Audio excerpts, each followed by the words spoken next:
प्यारे बच्चों, good morning to all of you. चलिए आज हम केमिकल काइनेटिक्स का पहला लेक्चर आपके बीच लेकर आ रहे हैं। चैप्टर है आपका chemical kinetics. Chapter chemical kinetics. Chemical kinetics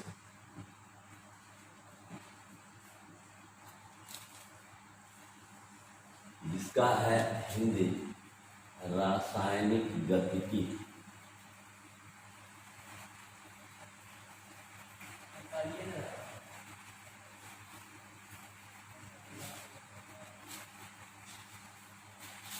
chemical kinetics chapter है। आप सभी छात्रों से अनुरोध है कि आप ऑफलाइन के साथ साथ ऑनलाइन से आप जुड़े रहें ताकि आपका कोर्स थोड़ा तेजी से बढ़ता चले। तो केमिकल काइनेटिक्स है क्या? यह भौतिक रसायन की वह शाखा है जिसमें हम किसी भी रासायनिक अभिक्रिया की गति, उसका क्रियाविधि तथा अभिक्रिया को प्रभावित करने वाले कारकों का अध्ययन करते हैं। क्लियर? तो कहने का मतलब आप यहाँ डिफिनेशन लिख सकते हैं। It is the branch of physical chemistry, branch of physical chemistry in which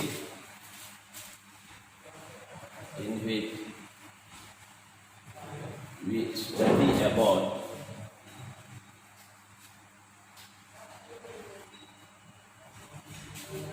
rate of the reaction,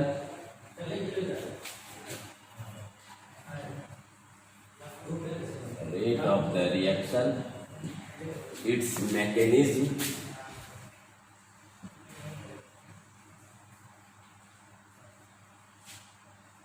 and factor affecting the rate of reaction.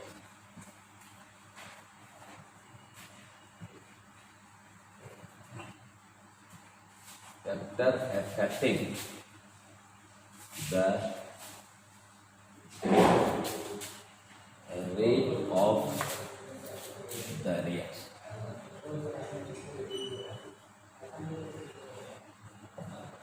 तो कहने का मतलब ये हुआ, it is the branch of physical chemistry, भौतिक रसायन की वह शाखा, इन विच वी स्टडी अबाउट, जिसमें हम किन चीज़ों का अध्ययन करते हैं? रेट ऑफ द रिएक्शन, अभिक्रिया की दर, उसका क्रियाविधि तथा factor affecting the rate of the reaction का मतलब हुआ अभिक्रिया की गति को प्रभावित करने वाले कारकों का अध्ययन करते हैं। ठीक है, हिंदी मीडियम वाला स्टूडेंट लिख लीजिएगा, रासायनिक गतिकी, भौतिक रसायन की वह शाखा, लिखते चलिए, भौतिक रसायन की वह शाखा जिसमें किसी रासायनिक अभिक्रिया की दर, क्रियाविधि तथा अभिक्रिया की गति को प्रभावित करने वाले कारकों का अध्ययन किया जाता है, उसे हम केमिकल काइनेटिक्स कहते हैं। क्लियर? हिंदी मीडियम वाला जरा सा हम बोलेंगे, आप लिख लीजिएगा। ठीक है, तो फिर से आप सुन लीजिए, भौतिक रसायन की वह शाखा जिसमें किसी रासायनिक अभिक्रिया की गति, क्रियाविधि तथा अभिक्रिया की गति को प्रभावित करने वाले कारकों का अध्ययन किया जाता है, उसे केमिकल काइनेटिक्स कहते हैं। क्लियर? चलिए आगे बढ़ते हैं।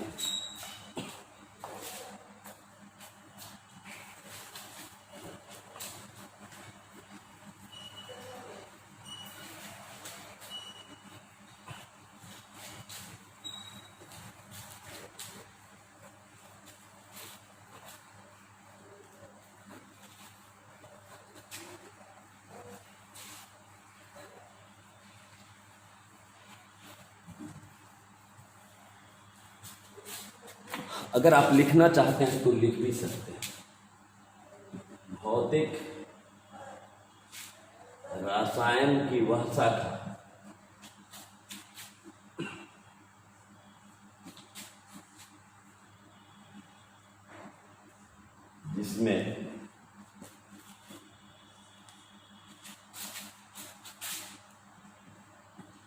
रासायनिक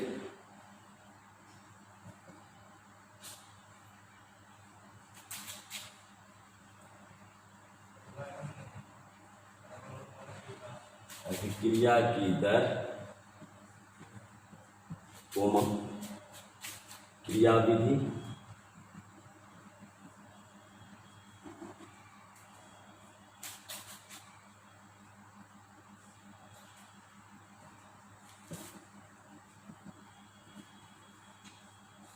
तथा अभिक्रिया की गति को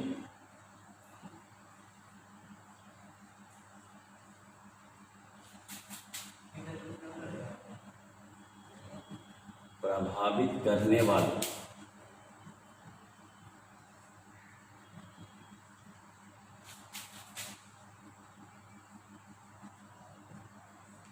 कारकों का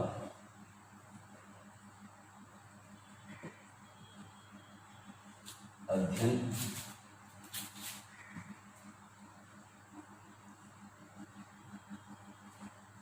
किया जाता है, उसे केमिकल काइनेटिक्स। चलिए, तो ये था केमिकल काइनेटिक्स का परिभाषा।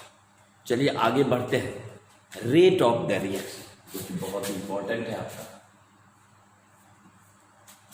तो आप लिखिए rate of the reaction. Rate of the reaction means अभिक्रिया की दर।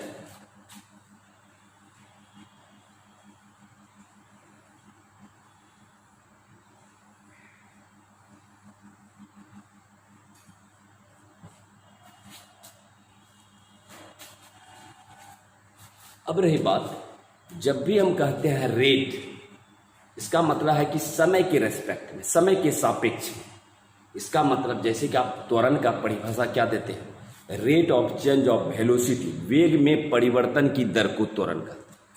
तो जब भी हम रेट ऑफ द रिएक्शन का चर्चा करते हैं, रेट ऑफ द रिएक्शन का जब भी चर्चा करेंगे,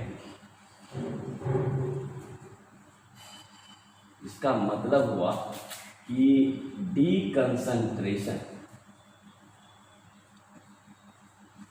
सांद्रण में परिवर्तन की दर, किसके रिस्पेक्ट में, टाइम के रिस्पेक्ट, या आप dt भी दे सकते हैं यहाँ। यानी rate of change of concentration of either reactant and product with respect to time, समय के सापेक्ष में अभिकारक या प्रतिफल के सांद्रण में हुए परिवर्तन को ही हम रेट ऑफ द रिएक्शन कहते हैं। तो कहने का मतलब ये हुआ, तो आप लिखिएगा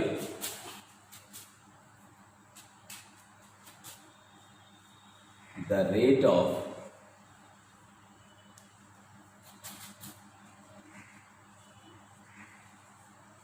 change of concentration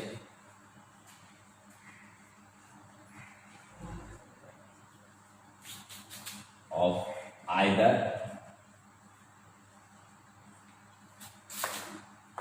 reactant and product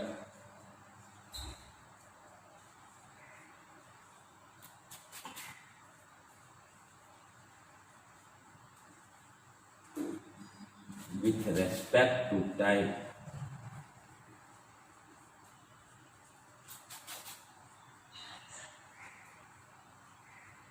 known as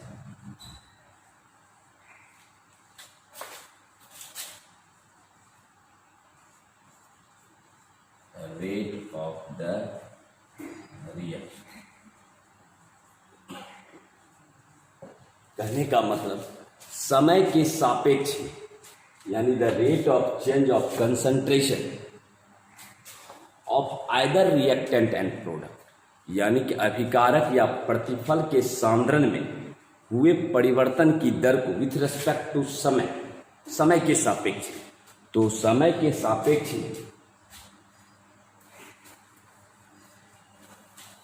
तो यहाँ आप लिखिएगा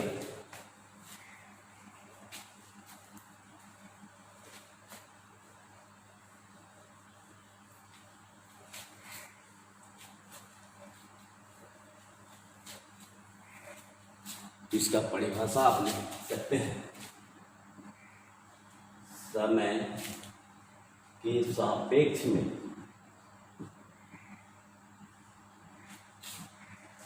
अभिकारक तथा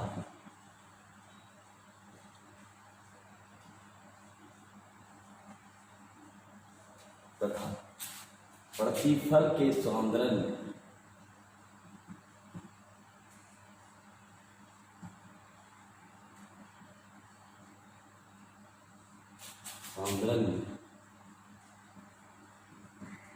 हुए परिवर्तन को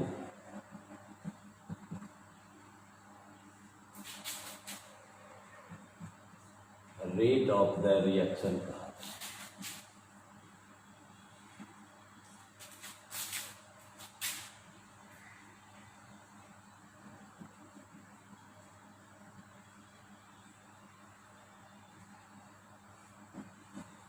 यानी कि समय के सापेक्ष विथ रेस्पेक्ट टू टाइम। तो यहां हम वही लिखे हैं कि rate of change of concentration means सांद्रण में परिवर्तन of either reactant and product with respect to time. यानी रेट ऑफ रिएक्शन का हम यहाँ दिए, इसको जरा घेर दीजिएगा।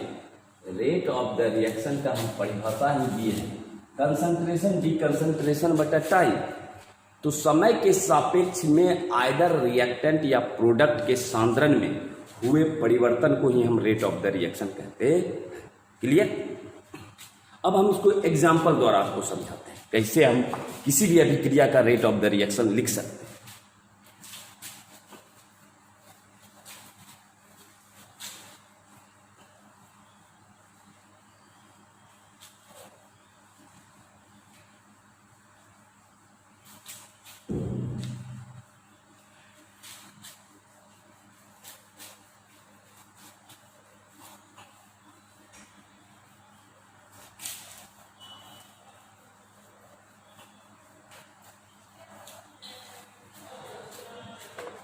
अब जैसे एग्जाम्पल है, एग्जाम्पल 1, अगर हम दे दें a प्लस बी और बन रहा है c प्लस बी।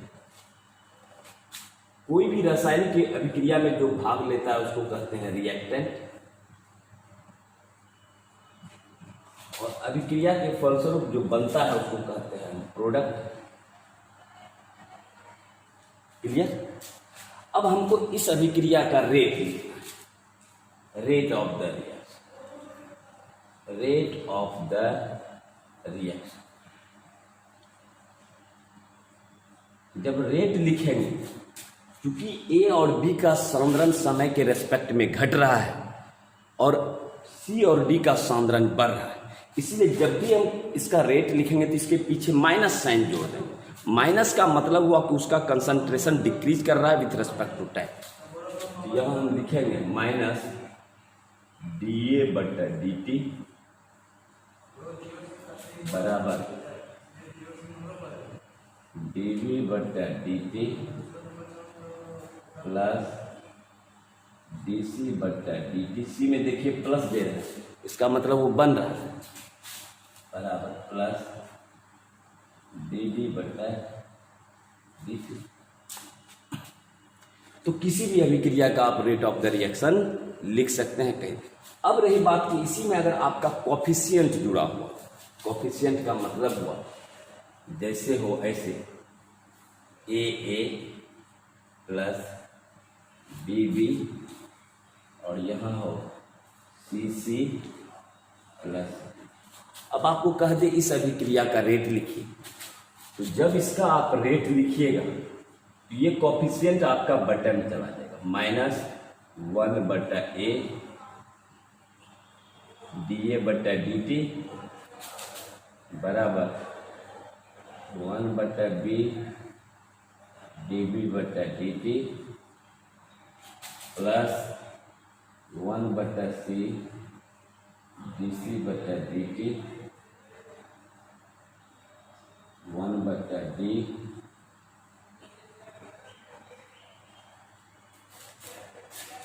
यानी कि वो बटे में चला जाए।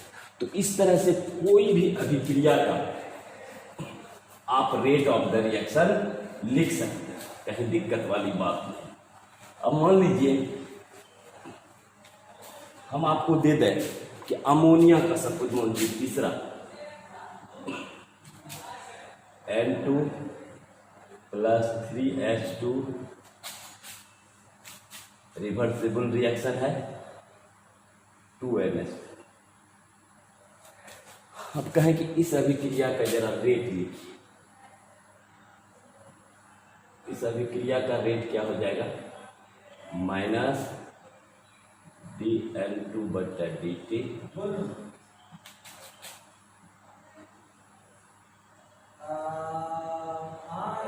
-2/dt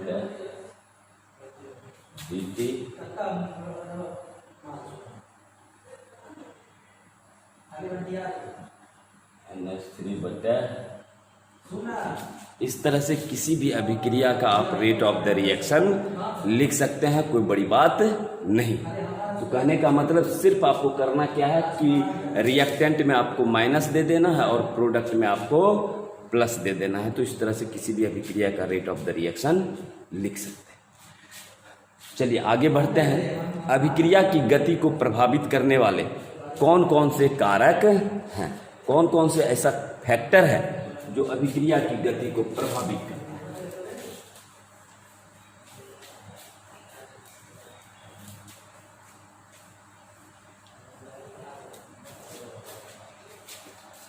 चलिए अगला टॉपिक है factor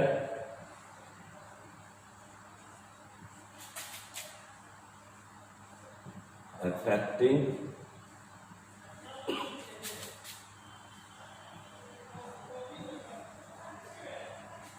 rate of the reaction।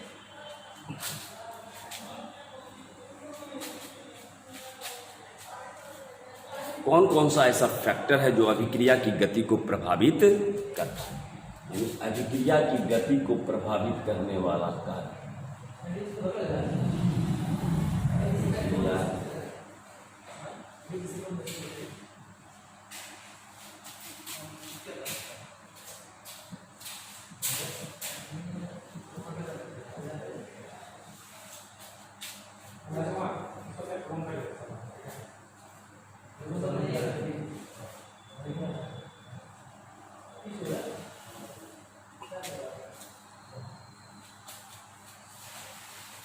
कौन कौन से ऐसे कारक हैं जो अभिक्रिया की गति को प्रभावित करता है। पहला एक एक पॉइंट वाइज करके लिखते चलिएगा।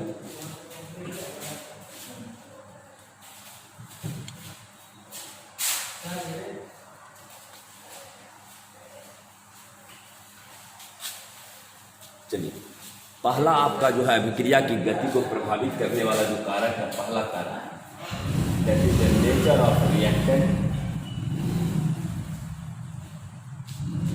नेचर ऑफ रिएक्टेंट जिसको कहते हैं अभिकारक की प्रकृति।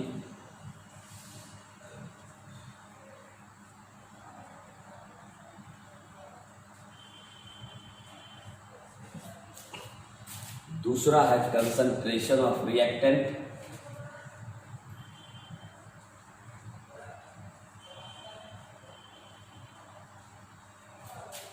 कंसंट्रेशन ऑफ रिएक्टेंट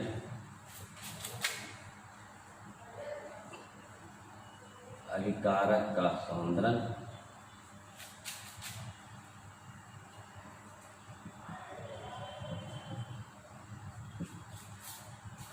तीसरा है आपका टेम्परेचर।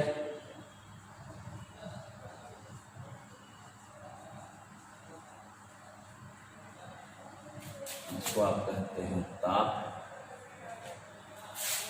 चौथा है आपका सरफेस एरिया ऑफ रिएक्टेंट।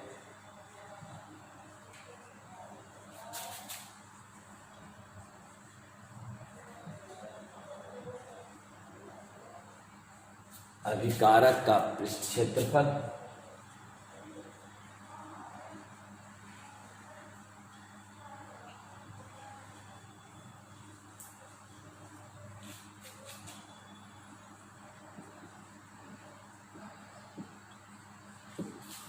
चौथा है आपका कैटलिस्ट उत्प्रेरक जो अभिक्रिया की गति को प्रभावित करता है।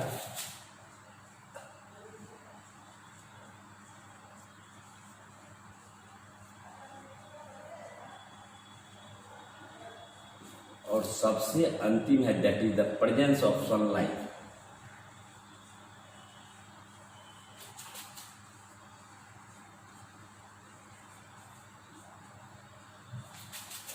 सूर्य की प्रकाश की उपस्थिति।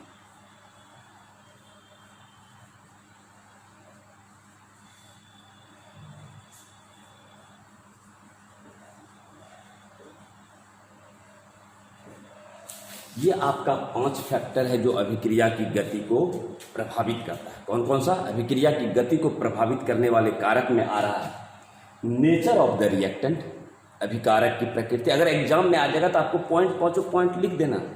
नेचर ऑफ द रिएक्टेंट, अभिकारक की प्रकृति। दूसरा है कंसंट्रेशन ऑफ द रिएक्टेंट, अभिकारक का सांद्रण। तीसरा है आपका टेम्परेचर, ताप।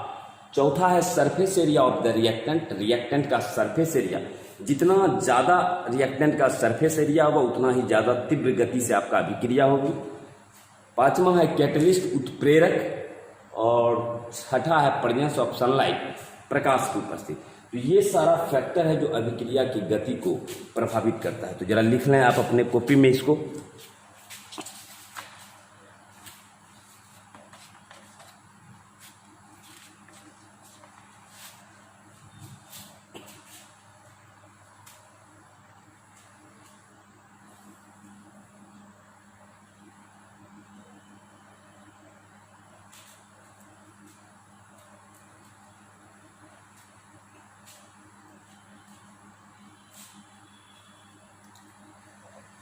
चलिए आगे बढ़ते हैं रेट लॉ एक्सप्रेशन की तरफ। ठीक है,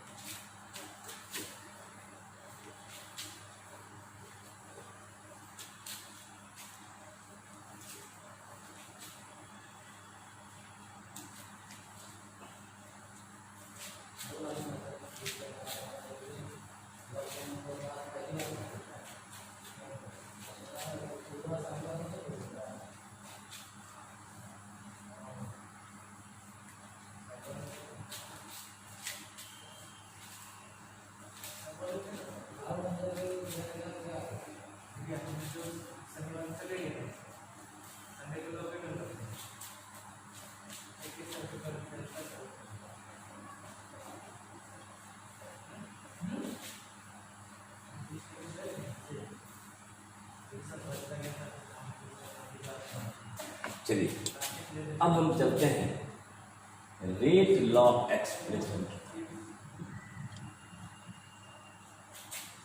रेट लॉ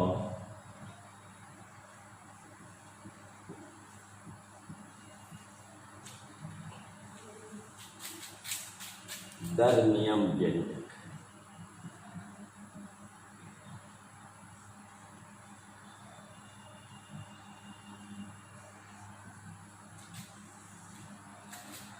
दर नियम व्यंजक क्या कहता है जरा पहले समझ लीजिए, इसके बाद हम आपको लिखा दें। कहता है कि अगर मान लीजिए कोई अभिक्रिया हो रहा है A + B और बन रहा है आपका प्रोडक्ट बन रहा है A + B है और आपका बन रहा है प्रोडक्ट। अगर कहेगा कि इस अभिक्रिया का आप रेट एक्सप्रेशन लिखें तो आपको करना क्या है, किसी भी अभिक्रिया का जो रेट ऑफ द रिएक्शन है वह अभिकारक के सक्रिय द्रव्यमान के गुणनफल के समानुपाती।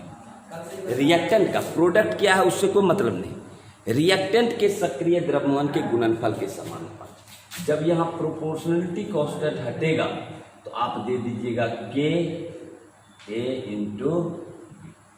तो किसी भी अभिक्रिया का आप रेट एक्सप्रेशन लिख सकते हैं।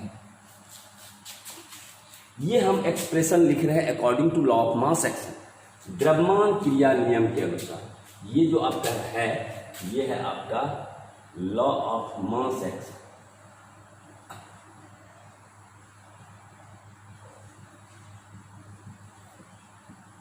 जिसको हम कहते हैं द्रव्यमान क्रिया नियम। तो द्रव्यमान क्रिया नियम के अनुसार कहा जा रहा है कि किसी भी रासायनिक अभिक्रिया का रेट ऑफ द रिएक्शन सक्रिय द्रव्यमान के गुणनफल के समानुपाती होता है, सीधा समानुपाती। इसका मतलब कंसंट्रेशन रिएक्टेंट का बढ़ेगा तो रेट ऑफ द रिएक्शन बढ़ जाएगा। तो कहने का मतलब है, अब ये तो एग्जाम्पल नंबर 1 हुआ। अगर इसी में हम आपको एग्जाम्पल दूसरा दें कि मान लीजिए कि 2A है प्लस 3B, और आपको बोल दें ये आपका प्रोडक्ट बन रहा है, तो इस अभिक्रिया का रेट ऑफ द रिएक्शन देखिए। तो आपको करना है कि 2A को लिख सकते हैं A प्लस A, और 3B को लिख सकते हैं B plus B plus B। ये बन रहा है आपका प्रोडक्ट। तो रेट जो होगा, रेट वो प्रोपोर्शन होगा A इंटू गुणनफल के समानुपाती होता है, B गुना B गुना B। इसका मतलब है कि यहाँ हम रेट लिख सकते हैं, rate equal to K into A पर पावर 2 B पर पावर 3। इसका मतलब आप क्या देखें, किसी भी अभिक्रिया में रिएक्टेंट के पहले जो कॉफिशिएंट है, जब आप रेट एक्सप्रेशन लिखिएगा तो वो कॉफिशिएंट उसके पावर में चला जाता है। तो यहाँ आप देखिए, जब रेट लिखे हैं तो A के पहले 2 है तो A पर पावर 2 आ गया, B के पहले 3 है तो B पर पावर 3 आ गया। सिमिलरली इसी प्रकार से अगर मान लीजिए कि अभिक्रिया हम दे दें आपको इस तरह से, मान लीजिए MA है, M1A है प्लस N1B है, ये बन रहा है आपको प्रोडक्ट। तो इसका अगर रेट लिखिएगा तो डायरेक्ट हम रेट लिख देंगे, A पर पावर M1 B पर पावर N1। इसका मतलब rate equal to K into A पर पावर M1 B पर पावर। तो किसी भी रासायनिक अभिक्रिया का हम रेट ऑफ द रिएक्शन लिख सकते हैं, कहीं दिक्कत वाली बात नहीं। तो किसी भी अभिक्रिया का अगर आपको रेट ऑफ द रिएक्शन लिखना हो तो इस तरह से आप रेट ऑफ द रिएक्शन लिख सकते हैं। तो ये था किसके अनुसार से, द्रव्यमान क्रिया नियम के अनुसार। इसको जरा बता दें।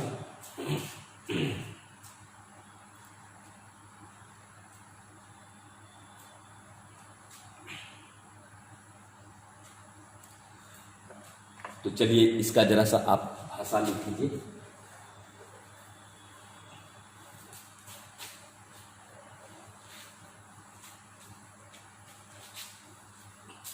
लिखिए, according to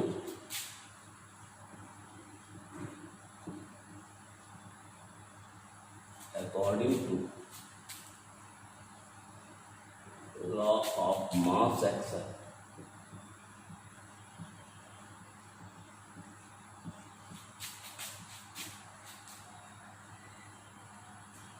the rate of the chemical reaction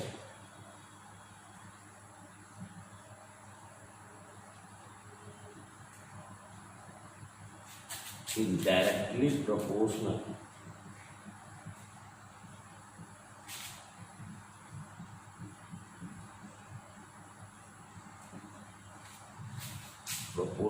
to the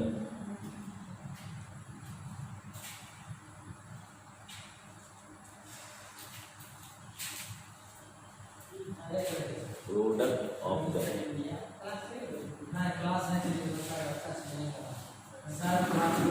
effective mass of the reaction। तो ये था आपका रेट लॉ एक्सप्रेशन का according to law of mass action. तो यहाँ आप लिख सकते हैं द्रव्यमान क्रिया नियम के अनुसार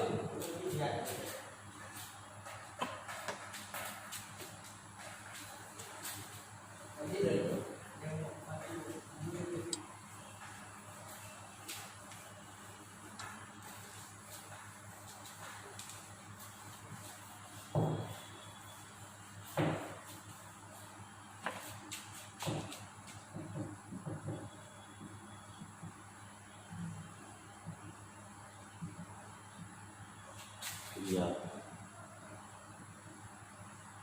नियम के अनुसार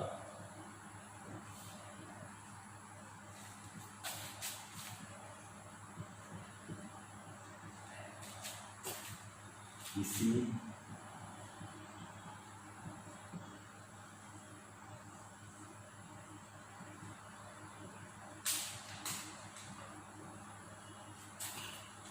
अभिक्रिया की दर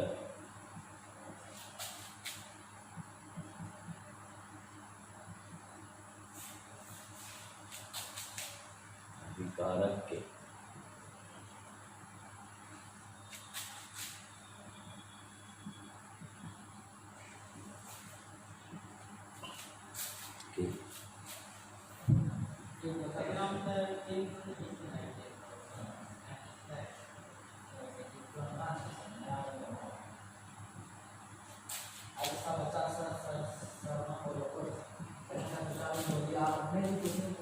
तो क्या लिखे? द्रव्यमान क्रिया नियम के अनुसार किसी भी रासायनिक अभिक्रिया की दर अभिकारक के सक्रिय द्रव्यमान के गुणनफल के समानुपाती। क्लियर? और एग्जाम्पल द्वारा हम आपको समझा ही दिए हैं। तो किसी भी रासायनिक अभिक्रिया का आप रेट लॉ एक्सप्रेशन लिख सकते हैं, कोई बड़ी बात नहीं। क्लियर? चलिए आगे बढ़ते हैं। और आगे अब हम बढ़ते हैं रेट ऑफ द रिएक्शन की तरफ, जो कि बहुत ही इंपॉर्टेंट है। अभिक्रिया का दर, rate of the reaction means अभिक्रिया की दर।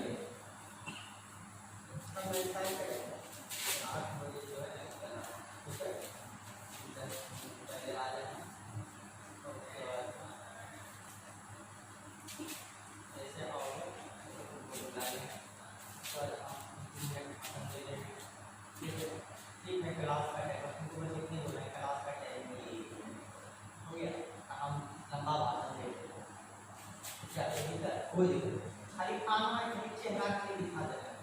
ओके बोलेंगे हम भी आप ये बच्चा बच्चा भी नहीं है, बच्चा को गुस्सा कोई हो पिता को बच्चा इधर बैठा और कोई होता है सब बच्चा भी यही सब बच्चा जल्दी है बाकी खाली करेंगे हम भी बोल दे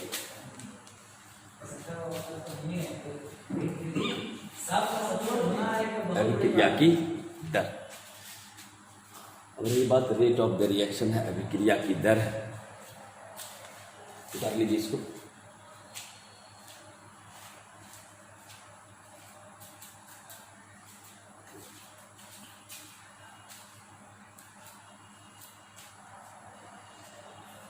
अभी हम आपको 3 एग्जाम्पल दिए।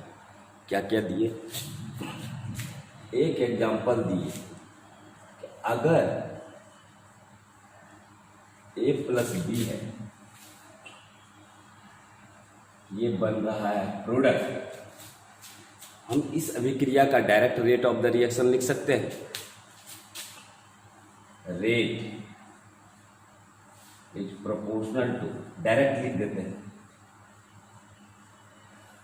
A into B. ए पर कुछ भी नहीं है तो पावर 1 है, घातांक 1 है।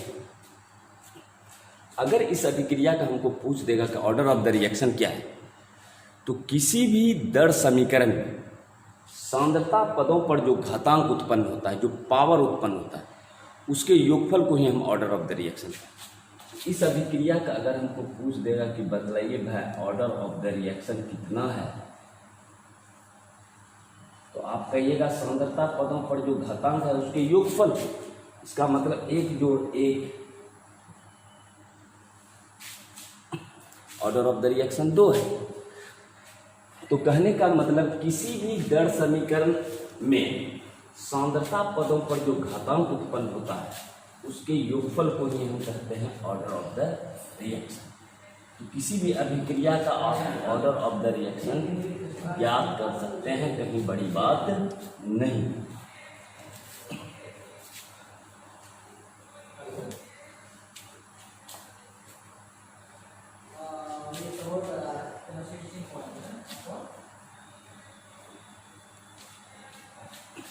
अब जैसे देखिए, अभी हम आपको एक दूसरा एग्जांपल और दिए थे, याद कीजिए जरा सा, कि 2a प्लस 3b यह आपका प्रोडक्ट,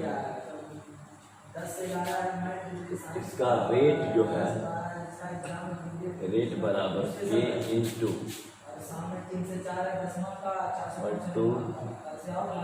पावर 3। तो अभिक्रिया का अगर पूछ देगा कि ऑर्डर ऑफ द रिएक्शन क्या है, तो आप डायरेक्ट कह दीजिएगा 2 जोड़ 3 कितना, कुछ नहीं करना है। सांद्रता पदों पर जो घातांक है उसके योगफल को ही हम ऑर्डर ऑफ द रिएक्शन कहते हैं। तो कहने का मतलब, सपोज मान लीजिए तीसरा रिएक्शन है, अगर आपको कह देगा कि M1A है प्लस N1B प्रोडक्ट, तो कुछ नहीं कीजिए, रेट एक्सप्रेशन पहले लिखिए। रेट, तो रेट एक्सप्रेशन लिखिएगा तो आपका क्या हो जाएगा, k a पर पावर m1 b पर पावर n1। तो अभिक्रिया का ऑर्डर ऑफ द रिएक्शन आप लिख सकते हैं, कहीं दिक्कत वाली बात नहीं है।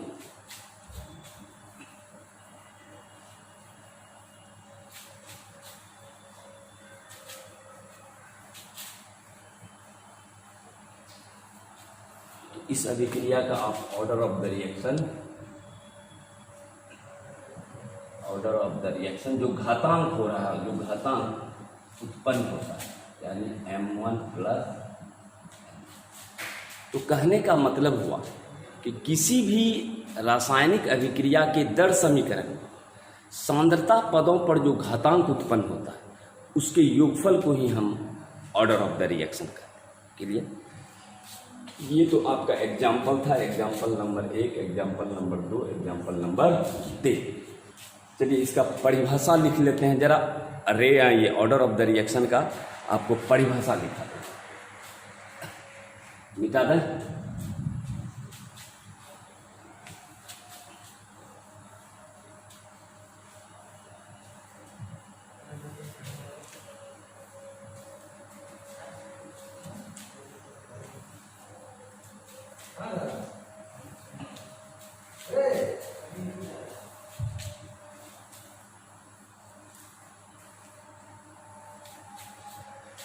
तो इसका परिभाषा लिख लीजिए, the sum of power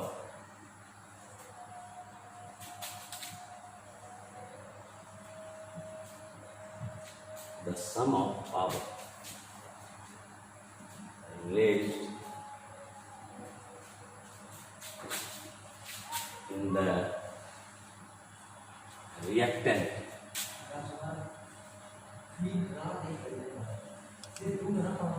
the sum of power raised in the reactant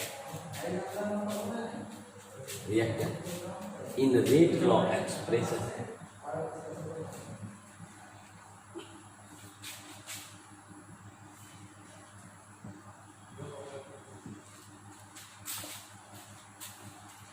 is known as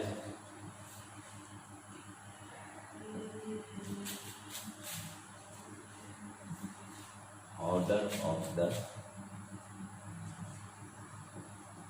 reaction। किसी रासायनिक अभिक्रिया के दर समीकरण में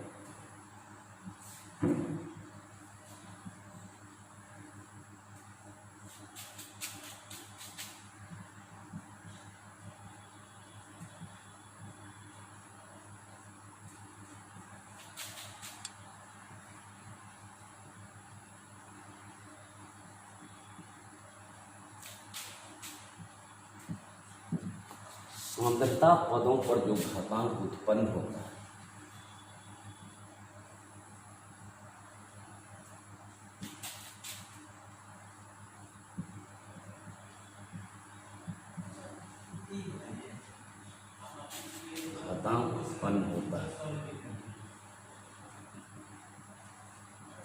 उसके योगफल को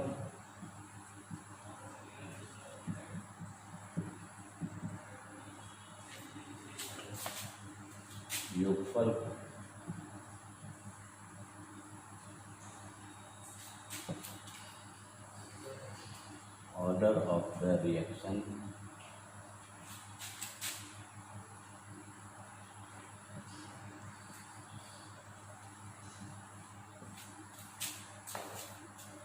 तो किसी भी दर समीकरण में आपका सांद्रता पदों पर जो घातांक उत्पन्न होता है उसके योगफल को ही हम ऑर्डर ऑफ द रिएक्शन कहते।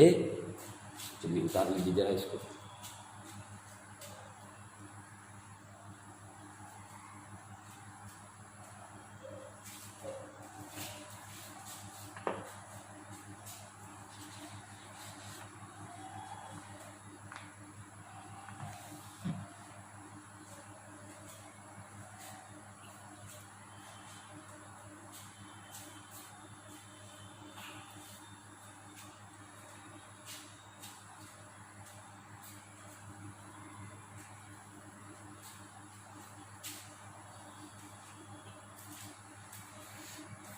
तो चलिए आगे बढ़ते हैं। सबसे पहला पढ़ते हैं हम जीरो ऑर्डर रिएक्शन, शून्य कोटि की अभिक्रिया।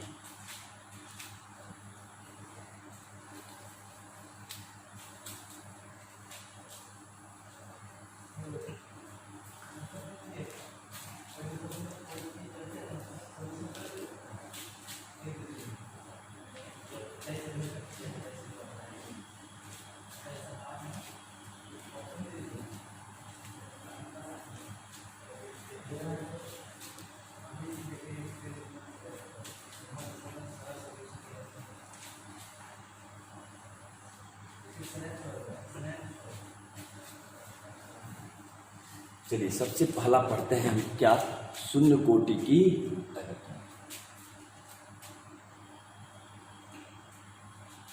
Zero order reaction.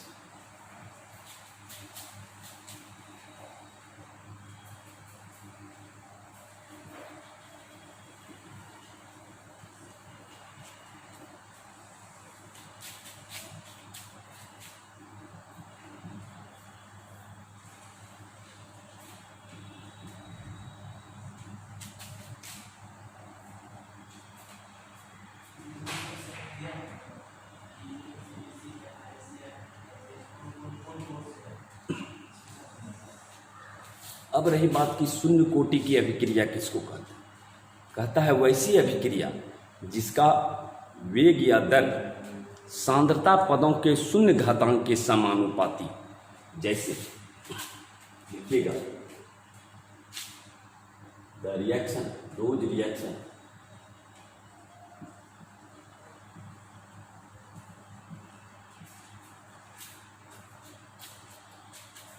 in which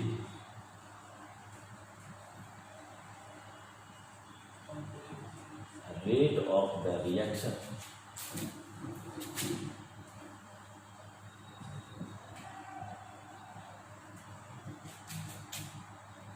is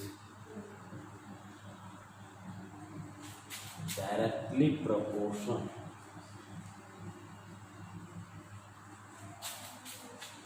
to the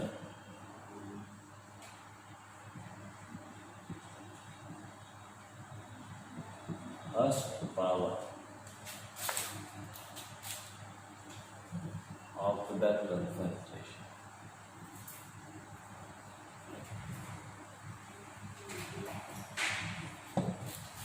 means वैसी अभिक्रिया जिसका वेग या दर सांद्रता पदों के फर्स्ट नहीं, जीरो ऑर्डर रिएक्शन है ना, zero power of the concentration is known as, शून्य कोटि है इसलिए zero power, known as zero order reaction. यानी वैसी अभिक्रिया जिसका वेग या दर सांद्रता पदों के शून्य घातांक के समानुपाती हो उसे जीरो ऑर्डर रिएक्शन कहा जाता है। तो आप लिखिएगा वैसी अभिक्रिया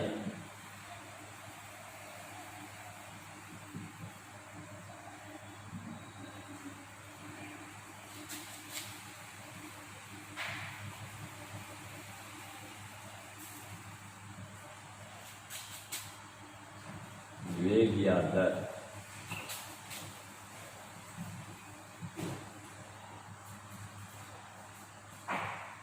सांद्रता पदों के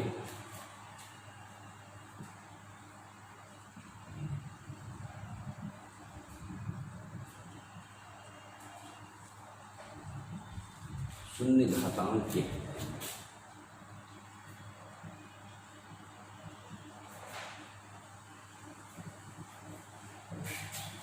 उसे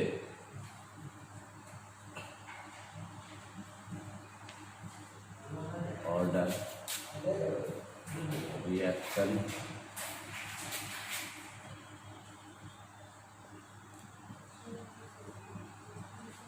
तो कहने का मतलब वैसी अभिक्रिया जिसका वेग या दर सांद्रता पदों के शून्य घातांक के समानुपाती होता है, वैसी अभिक्रिया को हम शून्य कोटि की अभिक्रिया कहते हैं। क्लियर? तो मान लीजिए कि यहाँ अगर आपको एक्सप्रेशन आ जाए एग्जाम में कि derive the rate expression for zero order reaction, तो आपको एक्सप्रेशन बढ़ाना कैसे है कि मान लीजिए कोई अभिक्रिया हो रहा है, रिएक्टेंट है, अभिकारक है, और ये बन रहा है प्रोडक्ट, प्रतिफल। ये आपका अभिकारक है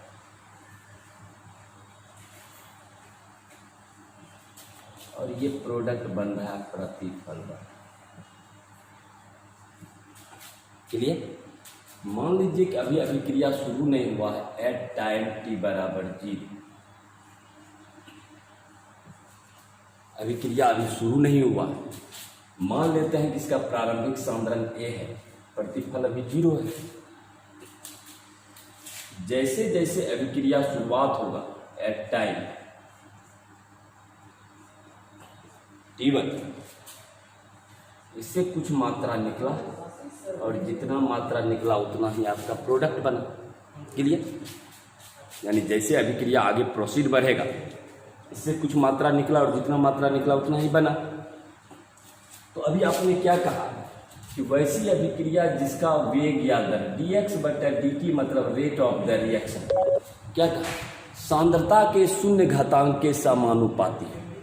यानी dx बटा dt, चलिए इधर नहीं, इधर दिखाई नहीं दे रहा आपको। इसका मतलब अभी आपने क्या कहा कि किसी भी अभिक्रिया का rate of the reaction dx upon dt वह किसके समानुपाती है? सांद्रता के पदों के शून्य घातांक के समान। ठीक है? तो बतलाइए, जब dx बटा dt लिखेंगे तो यहाँ प्रोपोर्शनलिटी कांस्टेंट हटा के a माइनस एक्स पर पावर 0। कोई भी चीज पर पावर 0 उसका वैल्यू 1, तो हो गया dx बटा dt बराबर के। यहाँ तक clear?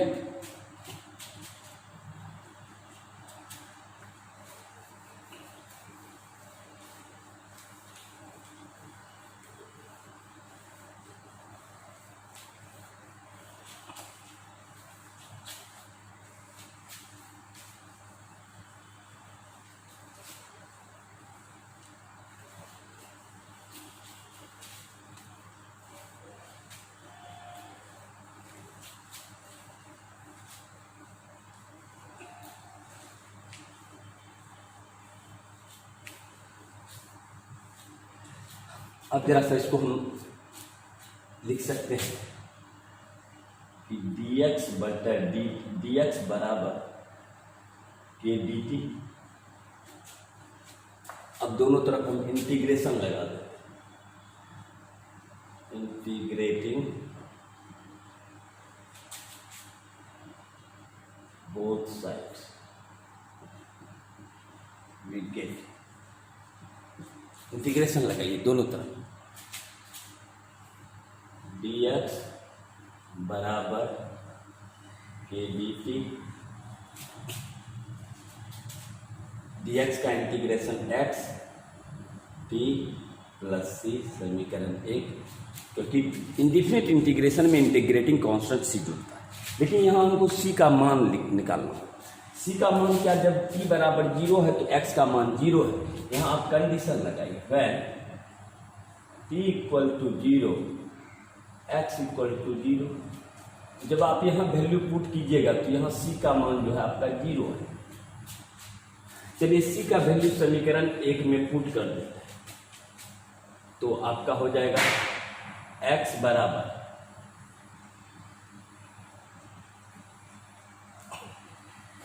Putting the value of c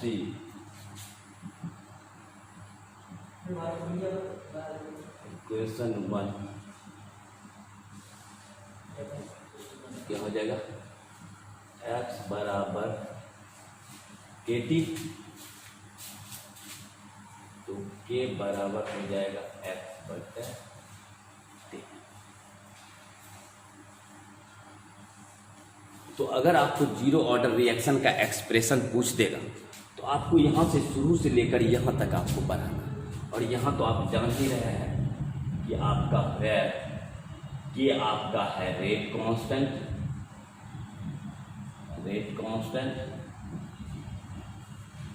जिसको आप कहते हैं दर स्थिरांक,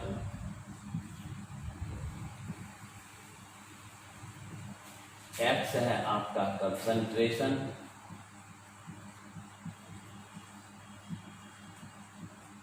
जिसको कहते हैं सांद्रण, और T है आपका टाइम।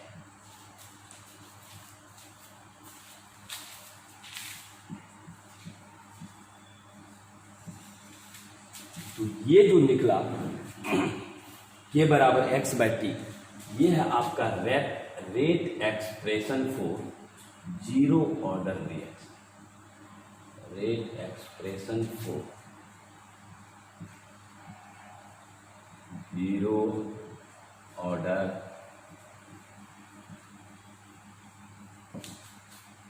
तो अगर आ जाएगा शून्य कोटि की अभिक्रिया का व्यंजक ज्ञात करें, इस तरह से आप शुरू से बढ़िएगा, यहां तक आप क्लियर कर दीजिएगा।